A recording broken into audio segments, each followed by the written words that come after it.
Hi! How's everyone doing? This is Jared here with another song review, and this one's going to be for Guns N' Roses Perhaps. They just dropped it the other day, their brand new single, and I have a lot to say about it, so let's just go ahead and dive right in.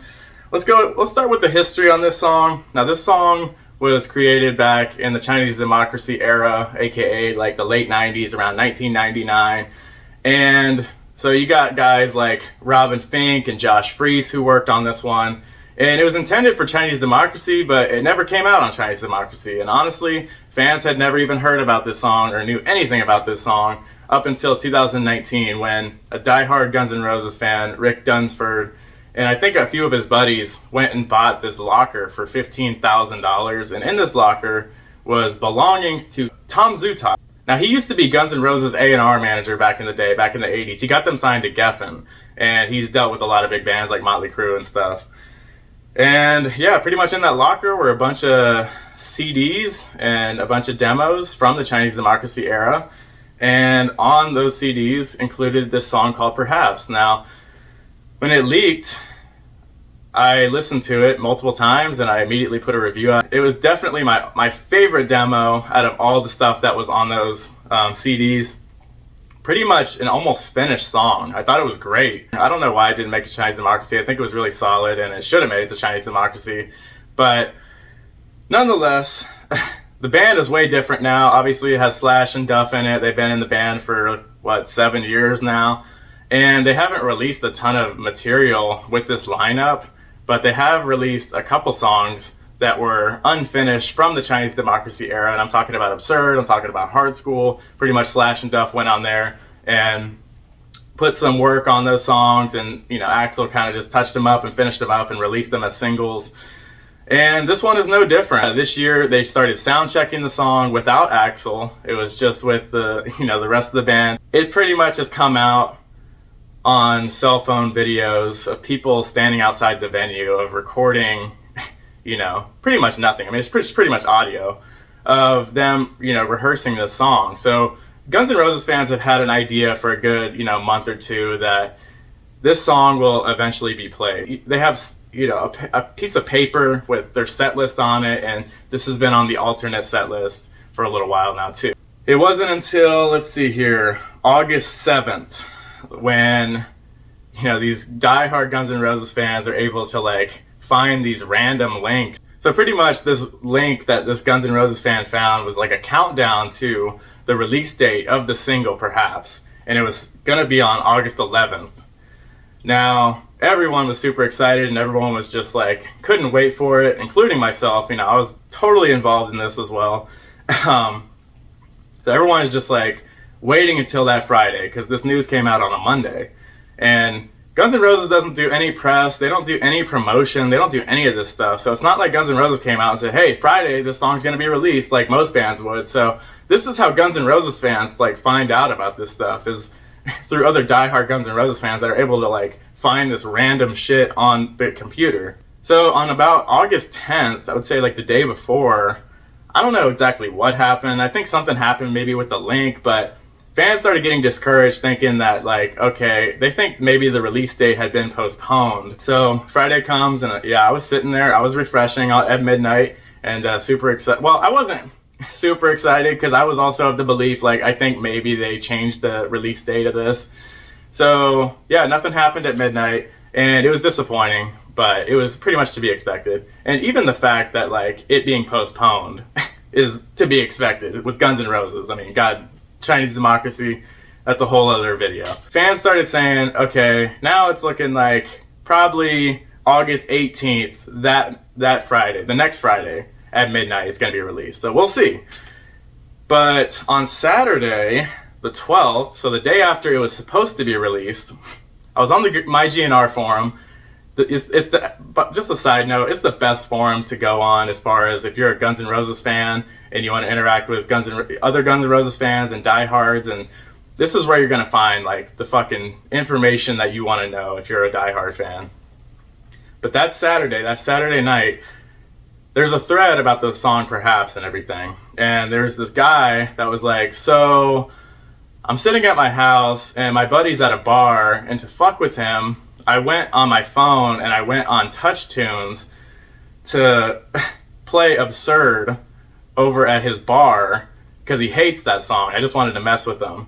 When I opened up Guns N' Roses, I saw Perhaps is an option to play.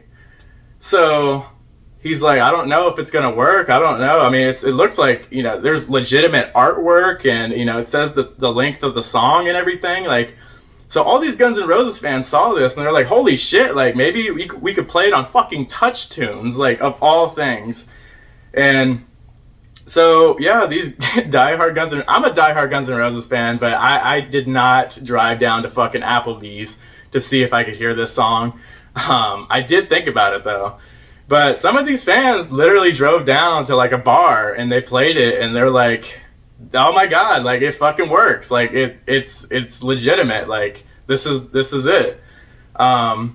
So yeah, Guns N' Roses completely fucking forgot to pull the single from Touch Tunes. And some people might be like, well, maybe they purposely did that. No, come on. This is Guns N' Roses. They do fucking moronic shit like this all the time. I mean, not exactly like this, but this is just a classic Guns N' Roses moment. So I was on that forum for hours that night, just like watching the reaction, and people started filing into this thread and just talking about the song and, does anyone have a link? And, I'm refreshing all different social medias trying to find somebody who would like record pretty much like the Touch Tunes jukebox in a bar or whatever.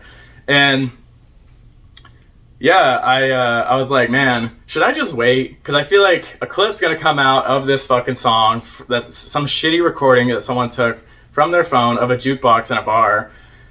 And should I just wait for the official release, or am I gonna listen to this shit? And I was like, fuck it, I'm invested. I've been waiting for a long time for this song, just like everyone else, and I've been waiting on this forum for hours this particular night. I'm like, if somebody fucking uploads that audio, I'm gonna fucking listen to it. I don't care. This night has been crazy.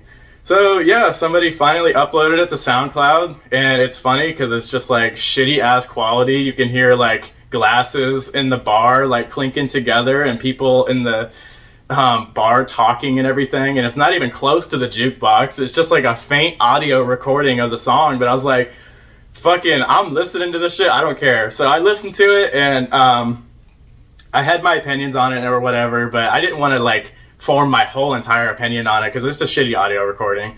And I even like recorded a screen recording of my phone of that fucking leak, and it was just a wild night to be a Guns N' Roses fan. It was a lot of fun, and honestly, this is as ridiculous as this is, and as ridiculous as like it's gonna look to other people, and I know a lot of people won't understand. For diehard Guns N' Roses fans, this is the shit that, like, honestly, we live for. We live for these leaks. We live for these absurd, no pun intended, moments. Like, stuff like this happens all the time over the course of the history of this band. It's just crazy. It's just something that, like, you'll never understand if you're not a diehard Guns N' Roses fan, I don't think. But this is the shit that, like, I don't know. It's almost like a drug. Back in the day, when you bought a ticket to a Guns N' Roses concert, the extra added bonus was that Axl might fly off the handle. He might fucking jump in the crowd and beat someone's ass. A riot might happen. It's just a mystique behind it. And it's, you don't really have that nowadays because they're older and everything. But as far as still, like, there's still that mystique of, like, when it comes to leaks and music just never being released and, just all this shit. And I know I'm kind of sidetracked, but it's just the epitome of Guns N' Roses. This is what Guns N' Roses is all about. So, anyway. So we had that for a few days and everything. And then the following Thursday, so that would have been August 17th, at midnight, it was released on radio stations, and that happened. So I listened to that one, and still, it's not even perfect quality because it's, a radio station, but it's still much better quality than what I heard on that shitty SoundCloud recording. And, I had my opinions on it, but I still didn't want to form my entire opinion until I listened to it numerous times on, like, an actual streaming platform when they officially released this. So One thing I wanted to talk about before they officially released it is the artwork. I mentioned it a little bit before. Now, I like the artwork. You know, it's a magic 8-ball, and it's pretty much a magic 8-ball. You just shake it up and you look into it, and it just says perhaps. It's not anything crazy. It's not anything super fucking cool. I just think it's nice. I don't know. I like the blue and the black, and just it kind of looks mysterious. It is random as fuck. I know a lot of people don't like it. At first, I didn't even know what the fuck it was. I was like, is this looking down the barrel of a gun? Is it looking down a microscope? And then I had some people tell me. And then I know my mom and my girlfriend, when I showed them, they immediately knew what it was. So apparently I'm just a fucking idiot. Anyway, August 18th at midnight, I was on Apple Music, and I'm like, I think it's really gonna happen. I think this is legitimately gonna happen. Refreshing at midnight, refreshing. It wasn't exactly at midnight. It was like 12 o'clock and maybe 30 seconds, but I'm refreshing, and I look at the singles tab, and I see like a gray square, and then like maybe like a little generic like little music icon, and then it says perhaps underneath it. So clearly the artwork hadn't loaded yet, because of like it literally just dropped that second. But then like a second later, the artwork showed up, and I was like, oh fuck, like here it is. It finally officially released. So this is on August 18th. So we're pretty far into the fucking video, and we're finally getting to the release date. All right, now let me talk about the song here. Let me give my review of the song. So it is definitely different from the demo. It's definitely been reworked. And let's see here. All right, so it starts off with Dizzy's piano. I love Dizzy's piano in this song. I think he does a great job. You know, he gets a lot of shit for being like, you know, useless or whatever. But he does have his moments where he shines. And I mean, I don't know if Axl came up with the piano and he just is, you know, laying it down or whatever. But either way, I like Dizzy's piano. Always have. I'm glad they kept like that main piano intact from the demo, even though it is like a different take. Now let's just go ahead and talk about the different takes. So this is interesting because a lot of the stuff is similar, but it is different. Now what I mean by that is like there's definitely like a different vocal take compared to the demo, and there's the different piano compared to the demo, and obviously there's different guitars because you have different new guitar players and everything, and drums and all that. But a lot of it is similar but different. I would say some of Axl's vocal lines are old, like they're taken straight from the demo, and some are new. Now what I mean by new is, I don't know what I mean, honestly, because what I'm saying is it's different than the demo, but I don't know when he recorded some of these new vocals. I mean, he could have done it in 1999 and it was just a different take. He could have done it in 2006. He could have fucking done it last month. Who the fuck knows? It's hard to tell. My guess was that he probably just took it from another take from 1999, but I know some fans believe it's from the 06, 07 era. And then after the live performance, which I'll talk about later in the video, he genuinely could have taken it from, you know, not that long ago. But who knows? But either way, I kind of feel like he almost did this different take on these vocals just to be different than the demo. Like, I feel like the demo vocals are fine. Like, he could have used the demo vocals. Now, let's talk about Slash a little bit. I like Slash's guitar work in the verses. You know, he does cool little ditties in the, you know, behind the vocals and everything. And one thing that was definitely noticeable, Axl uses vocal effects, and I don't know. I feel like it's a little overproduced. I don't really feel like it's necessary for him to use these vocal effects. You know, he uses some like distortion, auto-tune, radio style effects, and just different effects on his vocals. You know, I prefer the demo vocals where they're just clean, and they were fine. It's really interesting to hear him use auto-tune. I mean, he's used auto-tune in the past, but it's not anything like super noticeable. Like, you know, if like a high note in a Chinese democracy era song, like, you know, if you watch some of these vocal analysis videos, he uses a little auto-tune on those, but it's not anything super noticeable. On this song, perhaps, he definitely uses it, and it is noticeable. Like, when he said, on the first time that he says, like, what a weight upon your shoulders, it is definitely noticeable. You know, you can really hear it in that. And I was thinking, like, man, is he using that because, like, his voice just isn't good now, and like he just can't sound good in the studio? And I was like, honestly, I feel like he's using it as a legitimate effect. I don't think he's using it because he needs it. I think he's just using it because, you know, he just wanted to add that vocal effect. There are a lot of vocal effects, not just auto-tune, like I said, on his vocals. So I think that's what he was going for. I don't think it's like a skill issue, personally, even though I did question it for a little while there. So yeah, he uses his baritone vocals in the verses, and really like that. Something that's just like really cool about this song, and I'm about to talk about it right here. He just uses a lot of different voices in this song. The hey heys, you know, I talked about it in the demo review. I started this video with it. Some people don't like the hey heys.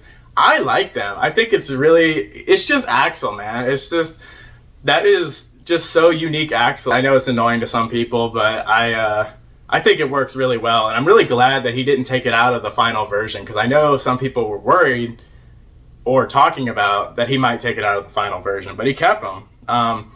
But these are another one of those lines that he redid for this final finished version. And I prefer, this sounds so stupid, but I'm being honest, I prefer the hey heys of the fucking demo. Let's go ahead and talk about the chorus here. Once again, talking about these different deliveries that he uses. He has so many different types of voices, and he uses like pretty much all of them in this song almost, it seems like. The chorus is great. It's still pretty much, it's very similar to like what it was in the demo. Pretty much just the words changed. He took out the save me, but it's like a call and response type of chorus, and it just sounds so awesome. It's just a really powerful and, like, I don't know, epic chorus. And I'm glad he didn't fuck around with it too much on this final version. He did change the words though. Like, for example, like on the demo, the first words are "shine like more than a bomb you are," but he completely changed the words. Now it's got a lot more than I bargained for. And I know some people were happy that he changed that because they didn't like "shine like a bomb."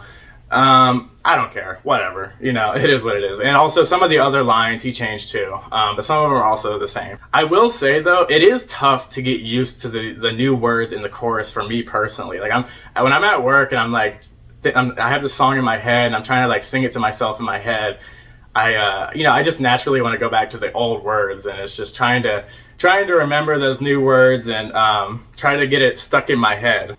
There are a lot of layers, and like I said, with all these different voices and everything, very Chinese democracy-esque as far as the layers go.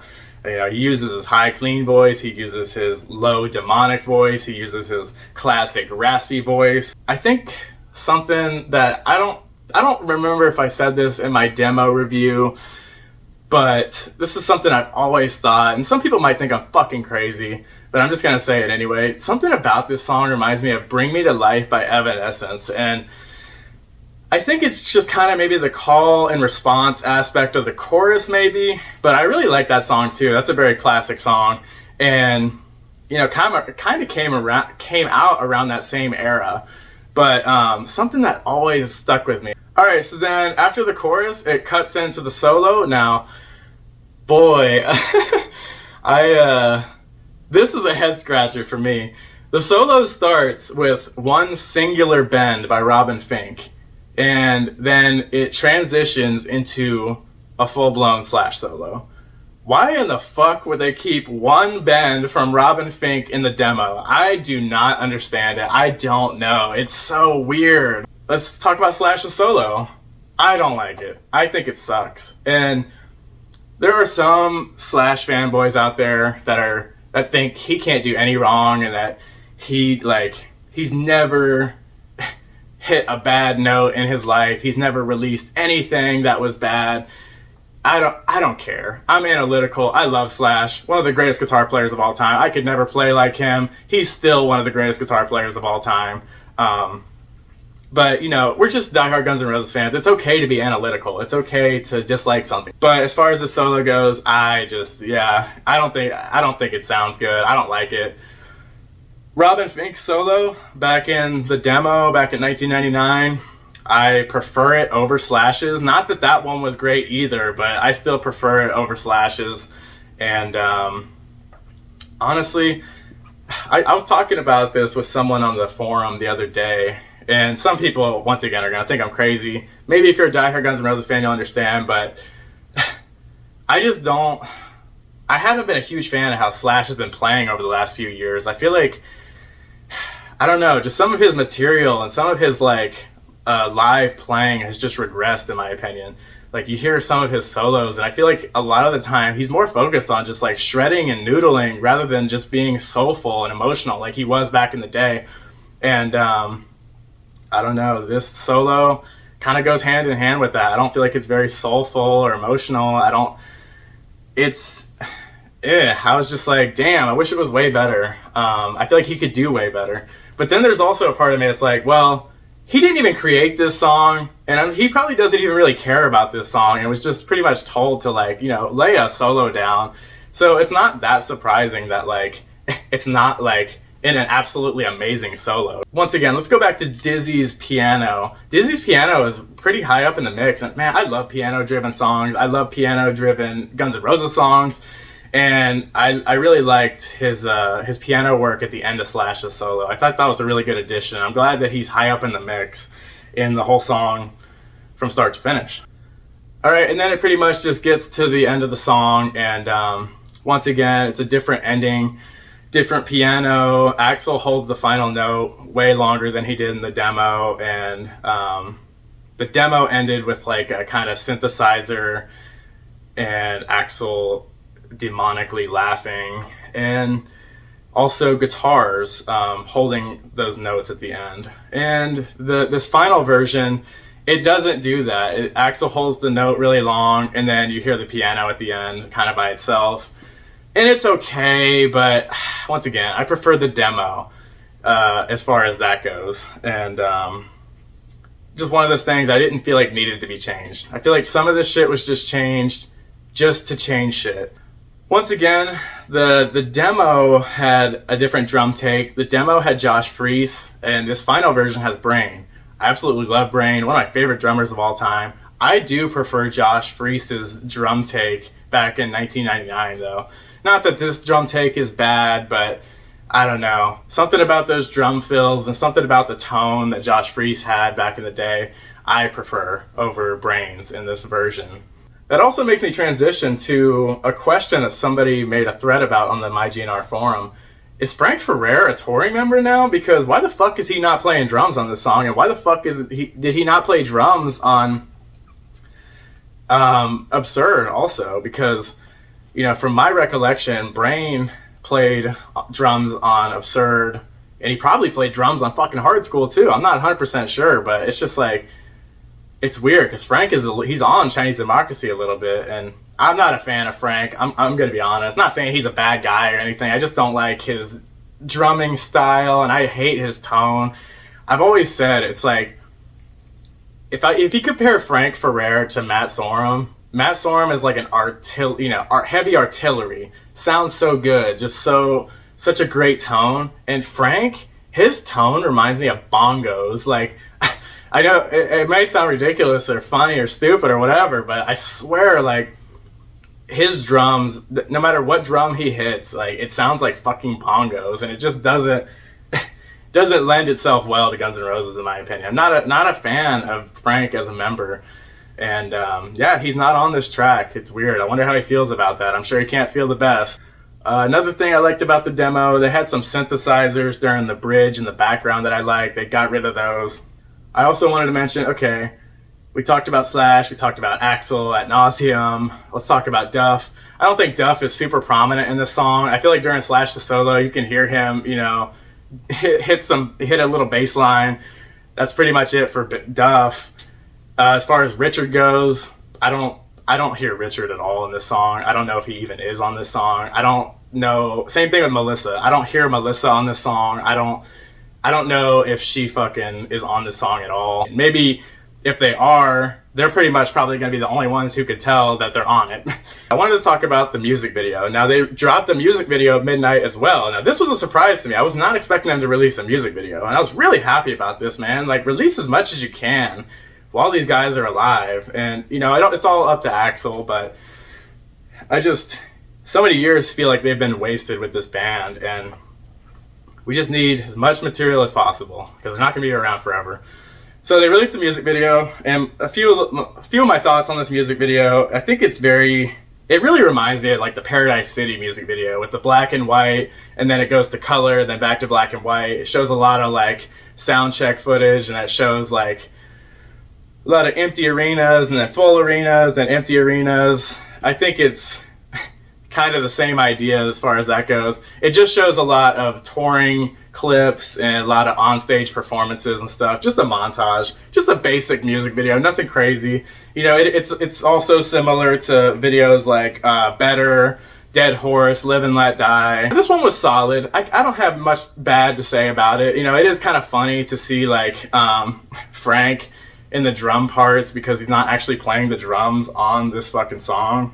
One thing that my mom commented on when she watched this, she said that Axl's smiling a lot. It's weird to see him smile. And I was thinking like, yeah, that's a good point. I mean, I feel like back in the day, he did not smile nearly as much. He's smiling a lot more now. He's obviously a lot at peace, and he's a lot happier than he, you know, probably has ever been, maybe. You know, and good for him. You know, it's good to see him smile. There was a lot of slow motion shots. I actually thought the Melissa shots in slow motion were really cool. I thought those really stood out to me, which I really like those. I really like seeing them dancing around, like, you know, Slash duck walking and Axl dancing and everything. Just seeing everyone interacting. And speaking of everyone's in this fucking music video. They have Dave Grohl in this music video. You could see Slash's girlfriend, you can see Duff's wife, you know, a lot of the roadies and stage guys, and, you know, just the touring guys are in it. They really included everyone, which I think is cool. You know, they're like a family, I'm sure, and they really included everyone in here.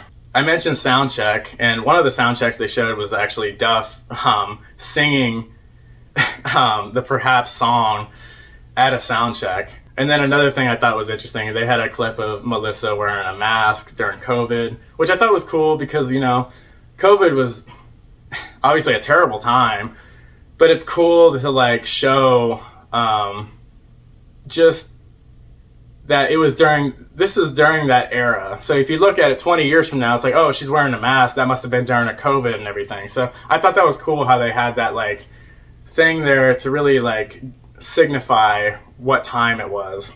All right, now last thing I want to talk about is them playing it live. Now I mentioned how they hadn't played it live up to the release date, and they hadn't, but they played a concert the day of, and it was in Pittsburgh, and most people were like, they're probably going to play it, and they did play it. Thank God. Everyone's been waiting for this. Really interesting. I think most people are interested to see, you know, how Axl performs it and everything. And yeah, he pretty much said before the song started that like he's like, I got to figure out how to sing this fucker live. And yeah, he pretty much just winged the whole thing, which is a little frustrating because it's like, I don't know why he can't just like rehearse it. It was obvious that like this was probably like the first time he's ever sang it live. So he was just winging kind of the whole thing and just trying to figure it out on the fly. You know, he messed up some parts. I thought his baritone actually sounded like better than I thought it would. But he definitely struggled. He was going a lot of back and forth with like the baritone and the high voice. And when I mean by high voice, it's like Mickey Mouse. His Mickey Mouse is like so weak. So to go from like a loud baritone, Jesus, I sound like fucking Axl. To go from like a loud baritone to like a weak, low Mickey Mouse just didn't sound good. He's just working out the kinks. But the main thing that was shocking was like when he sang the chorus, he shocked me by singing not only the call but he was singing the response too. You know, a lot of people were like listening to the sound check cell phone clips and thinking like, okay, Duff and Melissa are probably gonna sing the call, and then Axl's just gonna sing the response. You know, the "You're All Alone." And no, he did all of it, and it was really surprising. But I really liked how emotional his high notes sounded in the chorus. He still has to really get a grip on those and like, you know, really control himself and get that pitch right and just learn how he's gonna deliver that. But I don't know. Some of the high notes I thought sounded pretty good, especially like the first "You're All Alones." I thought those sounded pretty decent, and yeah, just really surprised that he went for the whole thing like that. As far as something else I wanted to mention, Duff and Melissa do a little background vocals during the bridge. So then we get to the solo, and some fans are so ridiculous. They're like, so who's gonna do the one bend? Is it gonna be Richard? Is Slash gonna do it? I'm not surprised. Nobody did the fucking bend. Like, it just goes straight into Slash's solo. So yeah, Axl definitely struggled, but it sounded better than I thought. And I feel like once he gets the hang of it, it can sound like a decent performance. I'm going to see them next month in Hollywood, and I really cannot wait to see them play this song live. I mentioned in one of my previous videos that I hope they had released the song by then, and thank God they did. So yeah, after the song ended, Axl was like, well, that was an interesting experience, and it definitely was. So overall, as a whole, I think the song is good. I like it. I do have some negative opinions on it as far as it being overproduced. I think that some things were touched that shouldn't have been touched, and there are a lot of things on the demo that I like more than I do this final version. But just for convenience sake, I'm going to be listening to this version more than I ever will the demo version. But I'm so happy it's finally out. I've been really annoying my girlfriend with this by constantly bringing it up and constantly playing it and talking about it, and it's definitely been an experience, to say the least. I think this is the best single that they have released as far as this new band goes. It's better than Hard School. It's way fucking better than Absurd. I don't even fucking count Absurd. Absurd is fucking trash. So yeah, that's pretty much all I gotta say about Perhaps. Really long video, but it is what it is. I had a lot to say about it. It's been a really fun time to be a Guns N' Roses fan. This has been like a whirlwind of emotions these last few weeks, and every day it's just been something new, it seems like. And just to have all this controversy and to have all this going on, it's just been entertaining, and it's honestly been a lot of fun. Very last thing I'll say, they're going to be releasing a 7-inch vinyl of Perhaps in October. You know what the B-side is? The General.